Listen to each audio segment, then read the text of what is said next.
Lose yourself in a good book. The Bookclub Energy Book Club. Now, did you know that, contrary to popular belief, Guinness Stout was not brewed at St James's Gate in 1759, and that one of Ireland's most iconic nationalists actually hated the colour green? A new book called Stones of Dublin, A History of Dublin in 10 Buildings explores 10 of our capital's most iconic buildings and throws out some very, very surprising facts along the way. Joining us now is author and historian Lisa Marie Griffith. Lisa Marie, you're very welcome this morning. Congratulations, because this is your first book out. Yeah, it's my first book. I know you're thrilled to see it out in print. It's been a labour of love for you. Yeah, absolutely. But talk about the journey that took you to the stage where you decided to write a book, because you've been a tour guide for many a year in Dublin. Yeah, I was a tour guide for about 5 years in Dublin, which I absolutely loved, bringing tourists and Irish people around the city centre. And the idea was that we would bring them through 2,000 years of Irish history in 2 hours, which is a lot to cover. A bit of a whirlwind. But I found that actually using buildings was a fantastic way to anchor people in the past and to bring them back in time. And I suppose that brought me to the idea that I could write a history of Dublin using 10 of the most famous buildings in the city. Well, we are lucky in that we do have. We still have them, I suppose. Yeah. Let's start with one of the great myths, Hill 16 and Croke Park, and the origin of the name Hill 16. Yeah. Wasn't Hill 16 originally? No, it wasn't. Lots of people don't know, but it was originally known as Hill 60. Lots of Irish volunteers were also members of the GAA. And when Irish volunteers enlisted in the Great War, or enlisted in the British Army to fight in the Great War... For John Redmond. Because of John Woodenbridge speech, they... a lot of them obviously died, and there was a particularly bad battle that Irish regiments were involved in, and it was to capture 60 metres of a hill at the Battle of Suvla Bay, and it was really devastating for the Irish forces.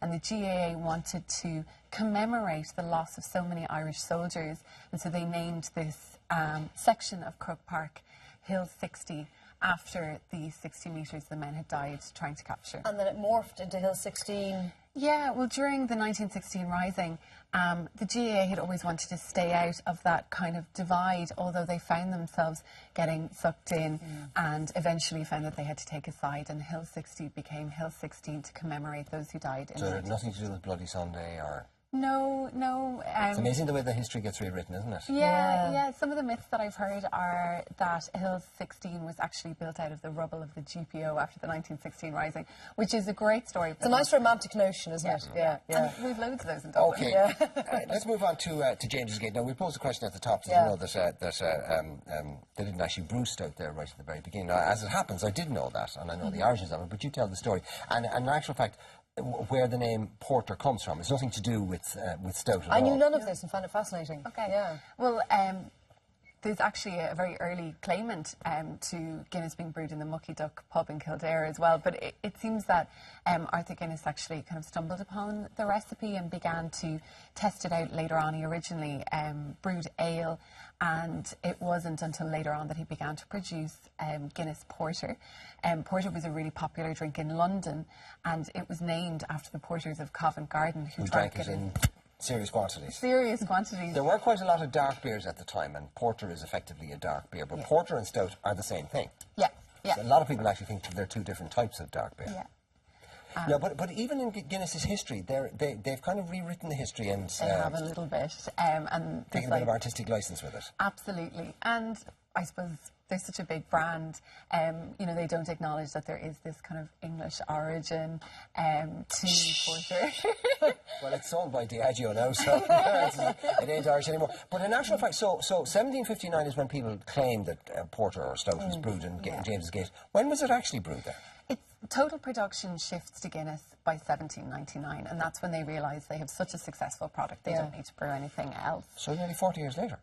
That's when total production is, but it's about 15 years after 1759. So the first porter or stout in this country was actually imported from the UK? It would have been, yeah. Ooh.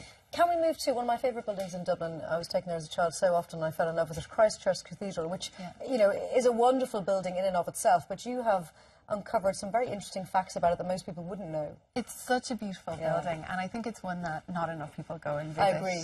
Yeah, we take it for granted. Yeah, we do. Yeah. And if you think it's beautiful on the outside, it's so fascinating on the inside. During the Reformation, when the cathedral was changed to an Anglican cathedral, a lot of the relics that would have been stored in the cathedral were burned in a big heap, which is very sad and a huge loss. But some of the stories behind the relics that were in the cathedral are really fascinating. So there would have been, one of my favourites was about the talking cross. Yes. And the talking cross apparently performed 2 miracles. And the first miracle was that 2 men in Dublin were striking a deal. One was loaning money to the other, and they couldn't find a witness to testify to this.